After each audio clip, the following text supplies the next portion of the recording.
Começando mais uma edição do nosso podcast, o Diarinho Esporte Clube, onde nós trazemos os personagens do esporte da nossa região para contarem as suas histórias aqui no estúdio do Diarinho. E nessa primeira edição de 2024 a gente tem um convidado também muito especial, que é o presidente do Clube Náutico Marcílio Dias, o Tarcísio Guedin, que depois de um mandato como vice-presidente agora foi eleito presidente do clube por aclamação e assumiu oficialmente o cargo em novembro de 2023.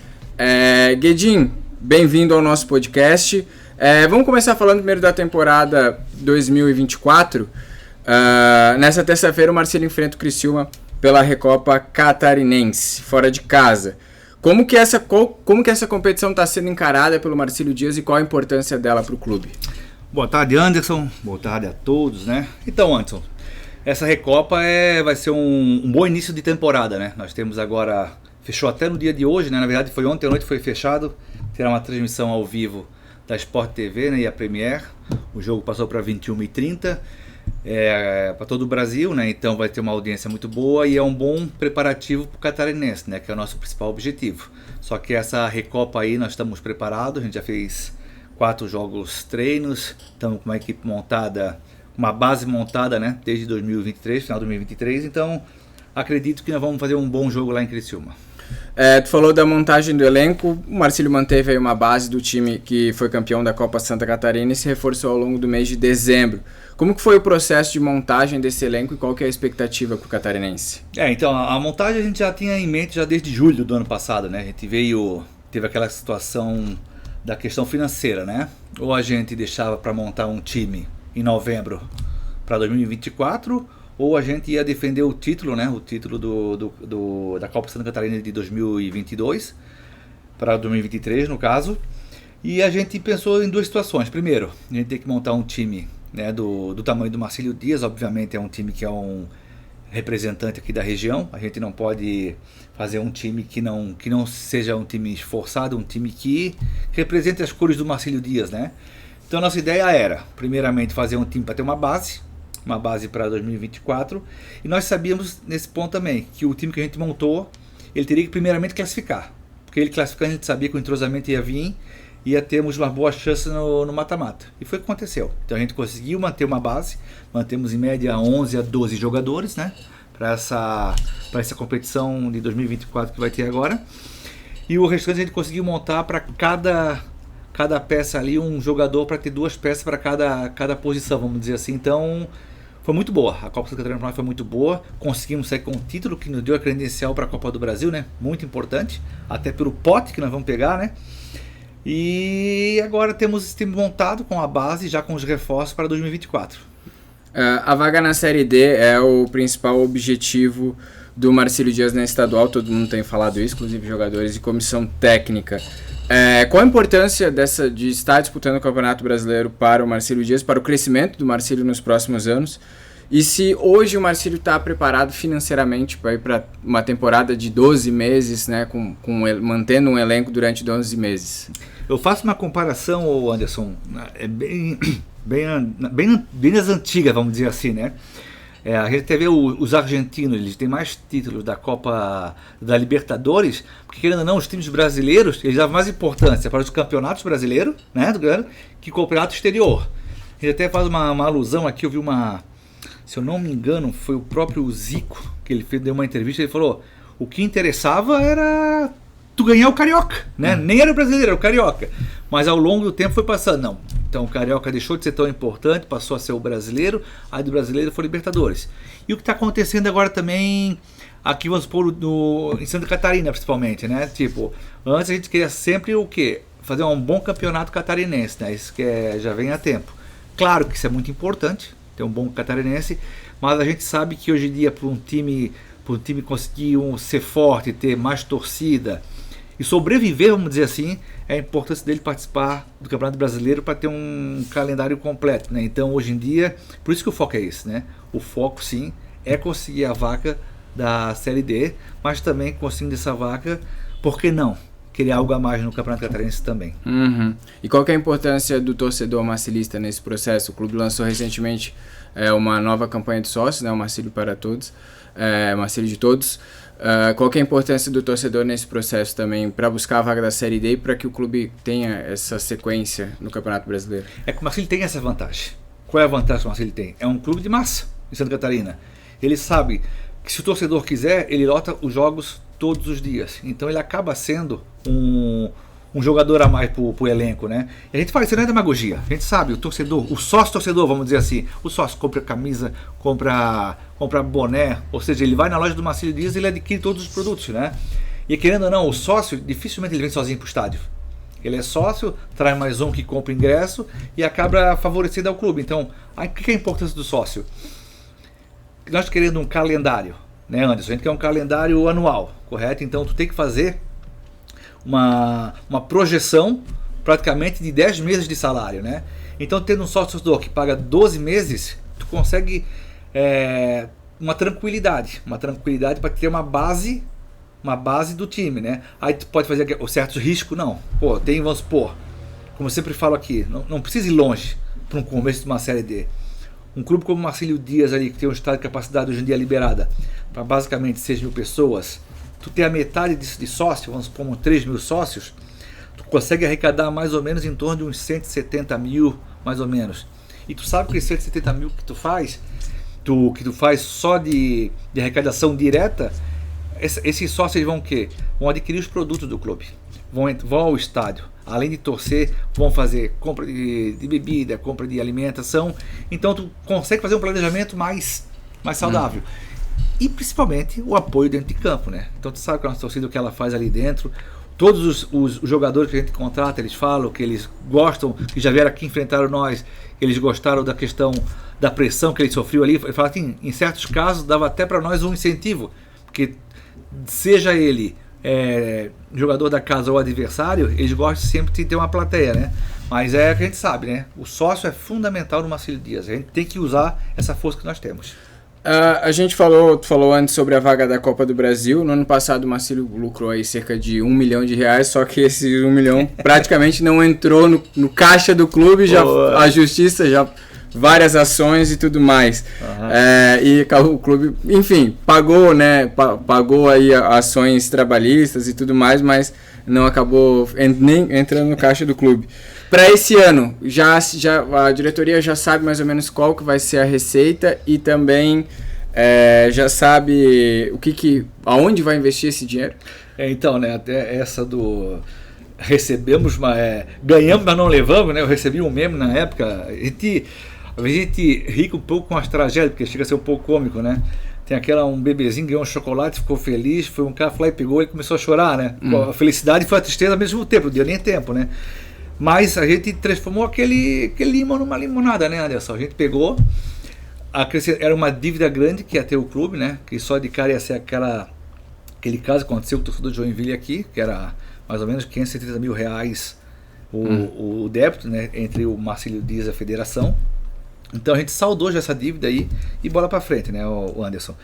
E para esse ano, como a gente já está com as contas praticamente sanadas, né, as principais contas sanadas e as outras parceladas, então a gente já tem a garantia desses valores, né, a gente não vai sofrer com a penhora, então a gente já tem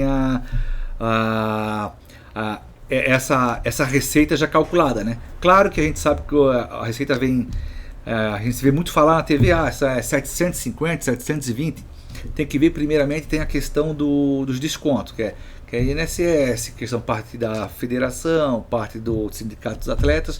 Então tu recebe limpo mais ou menos ali uns R$600 mil mais ou menos. Só que claramente tem a premiação dos atletas, né? Nós temos uma premiação ainda atrasada daquela premiação que nós vamos honrar. Nós já falamos com alguns jogadores que não receberam aquela premiação, eles vão ser honrados também. Então praticamente esse valor desse 600, o Marcílio vai mais ou menos ficar com ele 120, 130 mil no máximo ali. Porque o restante vai quitar, que é de sua obrigação, né? Que é um dos nossos pilares, né, o Anderson? A gente não tem uma gestão temerária, a gente primeiramente quer liquidar todos os nossos débitos para a gente cada vez estar mais forte e poder programar sem surpresa, que isso é muito importante. A gente falou ali das ações judiciais que levaram o prêmio da Copa do Brasil, teve as ações também trabalhistas, que daí o valor foi penhorado, depois foi negociado, parcelado. Mas essa luta para quitar dívidas, ela vem desde 2016, quando esse grupo, né, que você assumiu junto lá no final de 2016, como diretor jurídico desde o início, né, até agora. Eu queria que tu falasse um pouco o quanto que o Marcílio já quitou dessa dívida trabalhista e quanto que ainda falta para que o Marcílio possa ter uma estabilidade para investir só em futebol, estrutura, enfim, no seu futuro. É como eu sempre falo, né, cara, o fundo nunca acaba, né? Tipo assim, sempre vai aumentando o time, vai aumentando a questão do patrimônio, então sempre vai tendo mais despesa também. Mas a questão das dívidas a gente assumiu, na verdade, foi final de 16, né? Início de 17 ali, a gente pegou o clube mais ou menos com uns 12, 13 milhões em débito, né? Já liquidamos mais ou menos já 7 milhões, 3 milhões estão parcelados já, com a maioria, a metade já quitada, né? E a gente tem mais ou menos ali para 2025, ali para abril, maio, nós vamos estar praticamente sanando todas as dívidas. Até eu sempre boto um ponto, né? Você fala, o ponto abriu por quê? Porque essa foi uma das principais penhoras que já tivemos, que foi aquela questão da reunião das trabalhistas que teve no Rio Grande do Sul, né? Que estava acarretando R$1.500.000, né? Então, com as duas penhoras que teve, ficou para 1 milhão. A gente veio pagando 40 mil mês.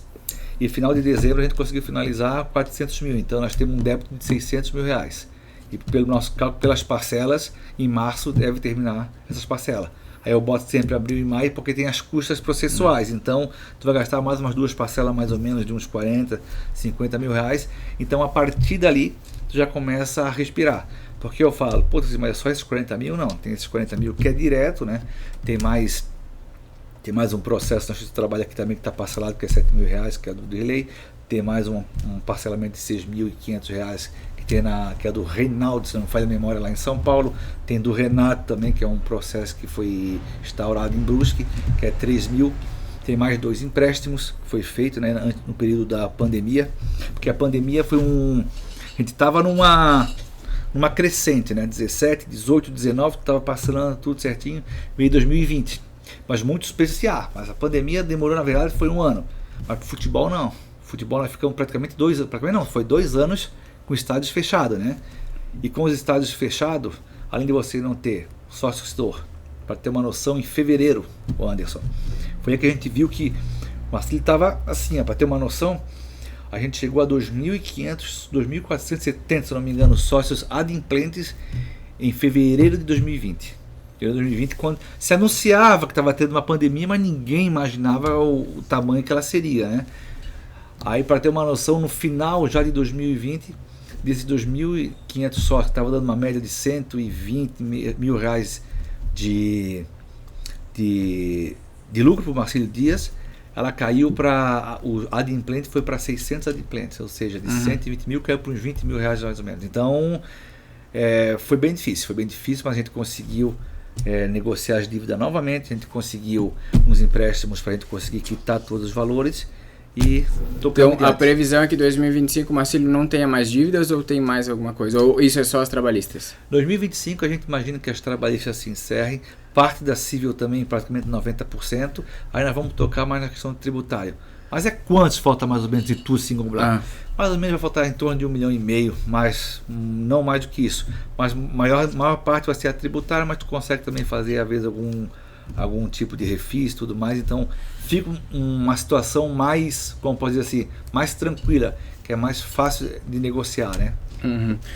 Em relação à estrutura, né, o Marcílio volta e meia está fazendo reformas no estádio Dr. Ercílio Luz, no Gigantão das Avenidas, mas todo mundo sabe, né, que não é novidade, que é uma estrutura antiga e que precisa de muita coisa, inclusive até de acessibilidade, né, que é algo que antigamente não se tinha essa visão e hoje em dia é algo extremamente necessário. O que se tem de projeto, né, tu como presidente, o que se tem de projeto para o Gigantão das Avenidas de modernização do estádio? Estrutura, Anderson, nós temos que falar bem sério sobre isso, tá? Até para ter uma ideia, hoje o que acontece, né? Hoje já está sendo obrigatória a acessibilidade, né? A gente até no Marcílio foi obrigado já a fazer para esse campeonato, muito embora ainda não é o tão obrigatório tu não ter uma um lugar conjunto, vamos dizer assim. Ali no Marcílio a gente usava a sala de imprensa, que é ali embaixo coberto, né? E junto com a acessibilidade, quem precisava assistir ali. Já para 2025 já não poderia mais, né? Então a gente já colocou embaixo da arquibancada descoberta, vai ter um espaço lá que é coberto também, uma sala exclusiva para isso, porque em 2026 terá que ter, pelo que se vê em relação às conversas, às reuniões, serão 2 obrigatoriedades, né? Uma questão da acessibilidade tanto para o mandante quanto para o visitante, né? Eles estão precisando também fazer uma área para pessoas que sofrem de autismo, né? Que você tem que ser uma sala mais isolada, que não pode com barulho, se atrapalha, deixa as pessoas nervosas que sofrem desse autismo, né? Ou senão você vai ter que fornecer algum tipo de fone, que é uns fones especiais para reduzir o tamanho do som. Mas a priori vai ter que ter uma sala exclusiva para isso, né? Então por que eu falo isso?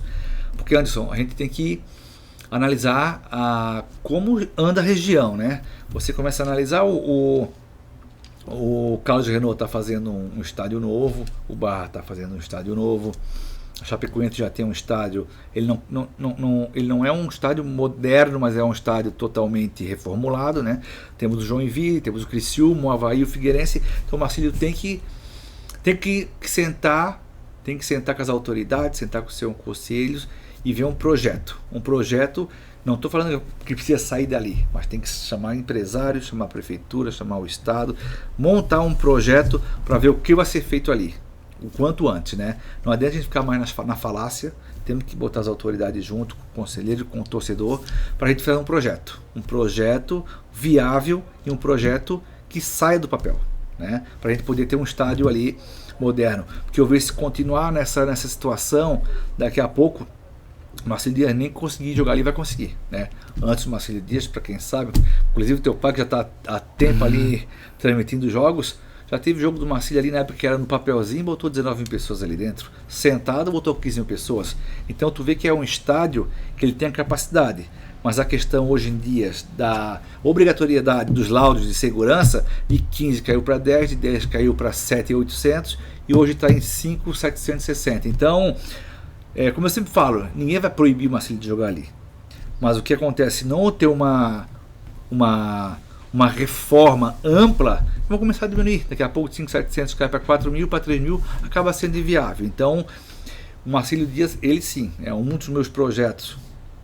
Falei pro pessoal quando eu assumi, né? Embora a gente sempre fale assim, né? Pô, mas tá 7 anos ali, não. Estamos como jurídico, como vice, né?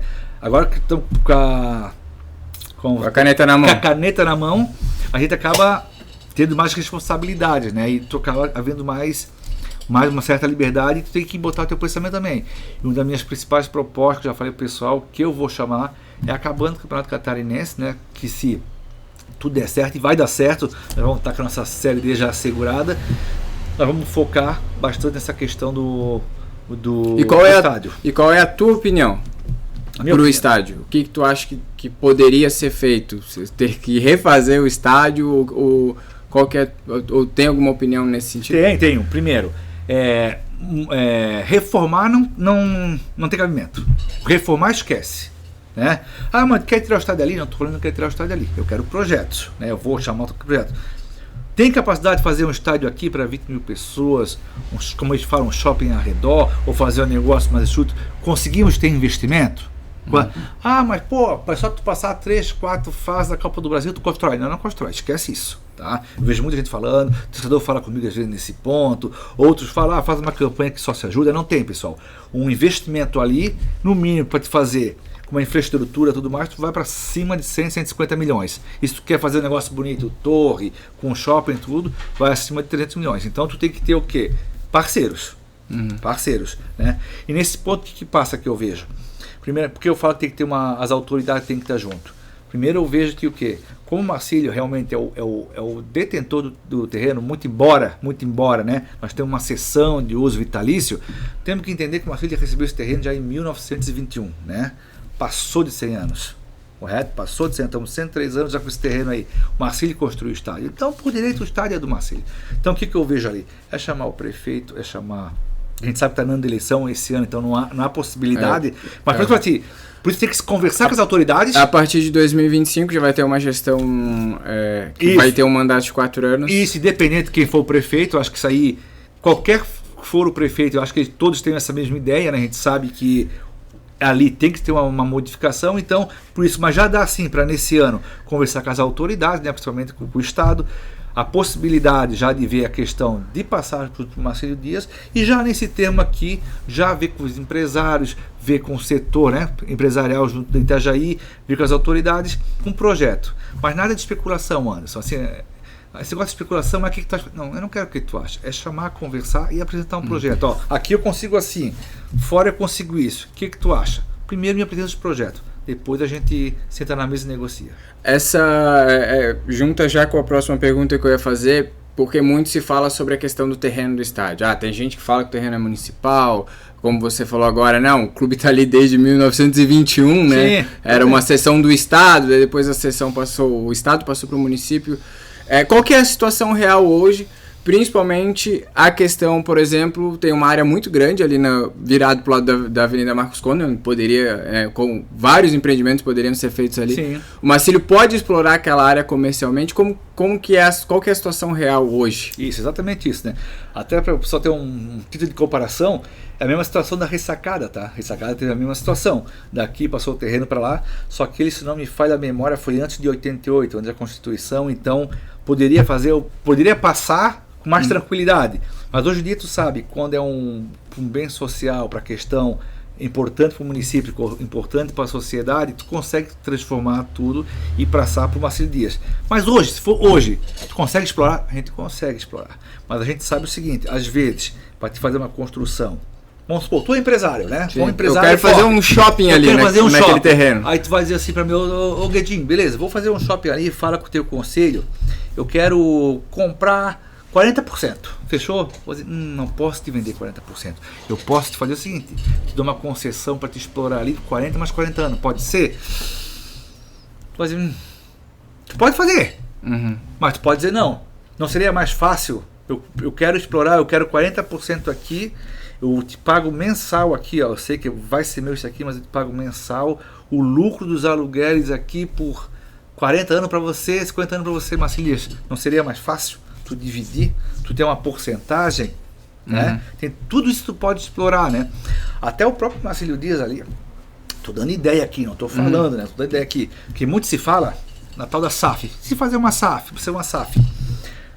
A gente pode até pensar em fazer futuramente, terreno sendo nosso, uma SAF que tenha a porcentagem que tu possa vender, seja a porcentagem em cima do, vamos dizer assim, do teu imóvel.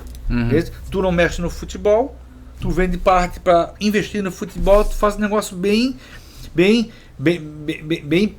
poupável para o Marcílio Dias, né? Então tudo vai ter que ser negociado, tudo vai ter que ser sentado, mas não é assim, ó. O que não pode ser, Anderson, é especulação, é sentar, ouvir a parte empresarial, ouvir a parte política, ouvir o torcedor, ouvir o conselho e ver qual é a melhor situação. Mas uma coisa é certa, né? Isso aí nós vamos mexer a fundo, já terminando o campeonato, vai ser uma das primeiras coisas que nós vamos fazer. Isso é uma coisa que eu tenho em mente ali, tenho falado com algumas pessoas já, pra gente... É o caminho, Anderson, é o caminho, não tem mais o que enrolar, vamos dizer assim. Guedinho, ainda na questão do patrimônio, o Marcílio recebeu agora no final do ano, finalmente a concessão de um terreno para a construção do centro de treinamentos lá no bairro da Itaipava.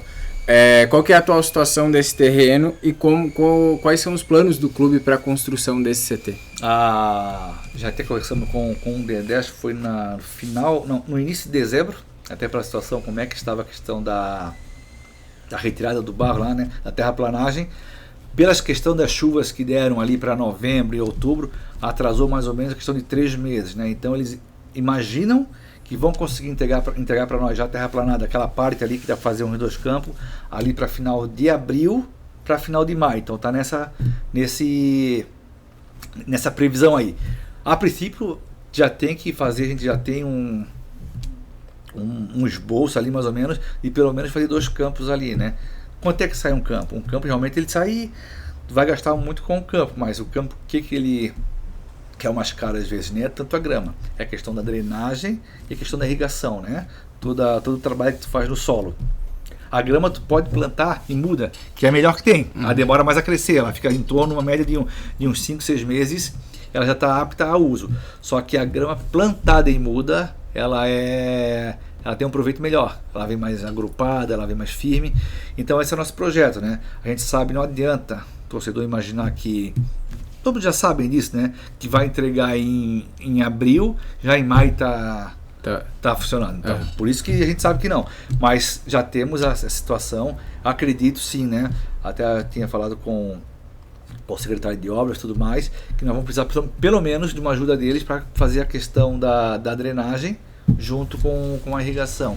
Aí a questão do plantio, acho que o Marcílio consegue fazer um financiamento e ajudar na plantação da grama. Isso para 2 campos. Para 2 campos. Porque aí tu já consegue, vamos supor, para a temporada 25, tu já consegue ter 2 campos aptos a praticar os treinos, né? Que é muito importante, Davi, é muito importante mesmo. Voltando a falar um pouco ali sobre o Campeonato Catarinense, sobre o elenco, qual que deve ser mais ou menos o investimento do Marcílio nessa temporada e como estão a questão de patrocinadores? Bom, a temporada, a gente está mais ou menos nossa folha com a comissão, está na faixa de uns R$400 mil, né? Aí a gente, o administrativo acrescenta um pouco, mas em relação à comissão e os atletas, R$400 mil, mais ou menos. Isso aí é um gasto que tu vai ter até maio, porque maio tem as rescisões, então tem mais ou menos a metade ali.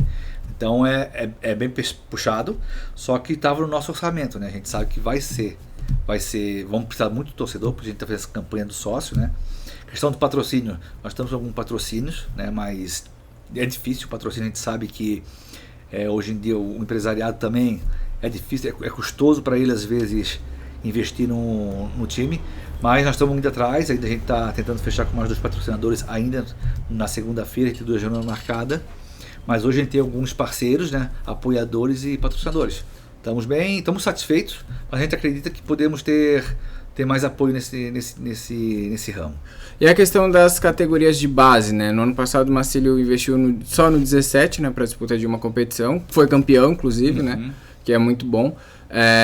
Qual que é o projeto dessa gestão para categorias de base do Marcílio? A gente quer dar continuidade no Sub-20, que vai ter agora em início de março, né? Nós já conversamos, até que a gente conversou com o Schwenk também, para ele era o técnico do Sub-17, a gente quer que ele venha para o Sub-20, nós vamos montar a equipe, nós pedimos apresentações da comissão já para início de fevereiro, né? Porque já como começa, se não me falha a memória, dia 26 de março, Sub-20, então tu tem que ter pelo menos 45 dias de treino, né? Então a gente já está conversando com a comissão, né? O projeto de comissão que vai ter ali já no final de janeiro, para início de fevereiro já começar a montagem real de toda a comissão e atrás de atleta, né? Alguns atletas a gente espera que seja aqui da região, vão pegar alguns jogadores também que jogaram Sub-17, né? Jogaram Sub-17, que mostraram... A categoria Sub-17 vai ser mantida também? A 17 a gente pensa em manter, não vai ter o 15 e 17 já no primeiro momento catarinense, mas a gente pensa novamente em fazer a Recopa, na Copa SC também, que é ali para setembro a novembro, né? Então os meninos que se destacaram no 17, a ideia é utilizá-los no Sub-20? A ideia é utilizar no Sub-20. Claro que a gente sabe que o Sub-20 é um campeonato bem puxado, tá? Bem puxado mesmo, então a gente vai ter eles para ter uma base do elenco, mas a gente sabe que tu quer fazer uma competição para poder ficar entre os 4 e disputar a Copinha no Copa São Paulo em 2025, tu tem que reforçar ela bem para ter um elenco mais forte, porque tem umas equipes em Santa Catarina que elas têm bastante tradição nesse Sub-20, então tu tem que investir um pouco. Guedinho, para a gente encerrar a nossa conversa, vamos falar um pouco agora da tua história com o Marcílio Dias. Conta um pouco mais como que tu se tornou um marcilista. Qual que é o sentimento de ser o presidente do Marcílio Dias hoje? Cara, até o pessoal lá de Criciúma brinca comigo, né? Que meu pai era de Criciúma, né? O meu tio, até brinca com o pessoal, né? Meu pai veio pra cá já acho que em 60, 70, né? Mas se tornou marcilista, né? Ele era torcedor do Metropol na época, né? Se tornou marcilista e nunca deixou torcer pro Criciúma, porque meu tio, seu Antônio, eu era o cara da escola Tem aquele joguinho, alguém tem jogo de camisa? Eu tinha 4, 5 camisas do Criciúma, que ele me dava, me lembro da Eliana, da Secrisa, cara, era engraçado, ele forçava, né? Só que eu acompanhava, né? Tipo assim, pela televisão, fui campeão em 90, eu nasci em 82, tinha 8 anos, mas eu acabo me lembrando, assim, né? Sim. Mas a gente sempre foi marcilista, né? Meu pai sempre levava os jogos, eu me lembro de uma situação que ele me levou no Augusto Bauer. Foi uma cena muito engraçada, eu não entendia muito assim. Aí eu falei, mas eu me lembro de uma cena, eu falei, tá, pai, eu acho que foi o Marcílio que fez o gol, coisa assim, falei, meio que o pai não vai comemorar? Aqui não. Eu aqui já estava na arquibancada. Na torcida visitante, na torcida da casa, no caso. Na torcida da casa, né? Aí depois eu fui entendendo, mas sempre vinha ao estádio e sempre acaba torcendo pro time da cidade, né, cara? Então, peixeiro nato, né, cara? Não tem como tu fugir desse vício que é Marcílio Dias, né? Aí sempre acompanhando o pessoal na arquibancada, depois comecei a vir sozinho, vem com os amigos. Aí em 2014 recebi um convite do seu pai, inclusive, do seu Jânio para compor, né, na época do presidente Marlon Bedini, compor a questão do jurídico em relação ao TJD, né, TJD, a defesa do Marcílio no tribunal. Fiz, gostei, fiquei com o pessoal ali. 2015 eu saí, teve a outra gestão. E no final de 2016 recebi um novo convite, né? Recebi um novo convite na época do Lucas e do Mauro. Conversei com o Almir também. E de lá pra cá, aí foi a nossa trajetória, né? 17 foi um ano muito difícil para o Marcílio Dias, foi muito mesmo, testou nossa fé, né? Testou nossa fé, a minha, do Lucas, do Castilho, o cara do Almir ali, Diogo. A gente sabia que não tava bom assim, não sabia que tava tão mal. Mas aí veio, cara, a gente foi junto com a paixão, o torcedor acompanhou. E também até hoje. Então, não vou repetir toda a história, mas... E o sentimento de ser o presidente do Marcílio hoje? É gratificante. É muito gratificante. Às vezes a gente para pensar, falei, virei o presidente do Marcílio Dias, né? Porque todo torcedor almeja ser presidente um dia do Marcílio Dias, né? Acho que todos estão ali dispostos a ser o presidente, né? Mas, de fato ser, às vezes é aquele, vamos supor, aquela vontade que tu sabe que um dia tu acha que não vai alcançar. Mas já vim me preparando, né, até na questão, quando o Lúcio estava saindo, até o Ercílio não sabia se ia vir ou não ia vir como presidente, aí eu estava meio que me preparando para vir, mas aí a gente conversamos com o Ercílio, que ele já estava ali também, ele tinha essa vontade, ele veio como presidente, fez uma ótima gestão junto conosco ali. Aí ele mesmo falou comigo, Guedinho, eu acho que eu vou só fazer esse meu mandato, então acho que chegou a tua hora, tu assume? Eu falei, não, cara, então vamos nos preparando aí e vamos assumir esse Marcílio Dias aí, né? Tive a sorte e a honra, né, de entrar, assumir como a presidência no caminho ali, estava vice, foi presidente, consegui ser campeão, né? Até brinquei com meus amigos, acho que vou renunciar. Renuncio, né? Campeão de renunciar, então saí por cima, né? Claro, brincadeira. Mas foi bom, foi gratificante, cara, e é muito gratificante. Muito trabalho, tá, Davi? Muito trabalho. A gente vem nesse período de 7 anos, é bem cansativo, porque às vezes a gente pede o sócio para ele entender, né? Que assim, Marcelo, nossa, eu vou estar ali, o máximo que eu posso ficar é 6 anos, depois vai ter outra pessoa ali, então eu sou só uma peça no Marcílio Dias, né? Que eu tô pra gente comandar esse marinheiro, entendeu? Então é importante todo mundo estar junto. Que é gratificante, pode ter certeza que vou dar o meu melhor pelo Marcílio Dias, isso aí é uma coisa que, como eu falo, pessoal, se um dia eu ver que eu tô cansado, eu ver que eu não aguento, eu não vou deixar a peteca cair, né? Eu passo a bola, mas pode ter certeza, enquanto eu estiver aqui sentado na cadeira de presidente, eu vou fazer o possível para levar esse Marcílio, se Deus quiser, a gente conseguir até o final desse mandato uma Série C, que era o que a gente almeja, né? Porque acho que com a Série C, pela massa que o Marcílio Dias a gente sabe que o estádio vai ser lotado, né? Todos os jogos, então eu acho que é um caminho mais fácil para te chegar com a gente sempre quer, que a gente sabe que é a Série B, e por que não também conseguir uma Série A do brasileiro. Isso aí é um objetivo, eu acho que de todo marcilista. Muitos não falam, mas todos querem. Tá certo, então. Esse foi Tarcísio Guedin. Muito obrigado pela participação hoje no nosso podcast. A gente volta numa próxima edição. Você acompanha as notícias do esporte da nossa região, as notícias do Marcílio Dias, obviamente, é o que mais tem a notícia do Marcílio Dias, diga-se de passagem, no nosso diarinho.net e nas páginas do jornal. Até a próxima.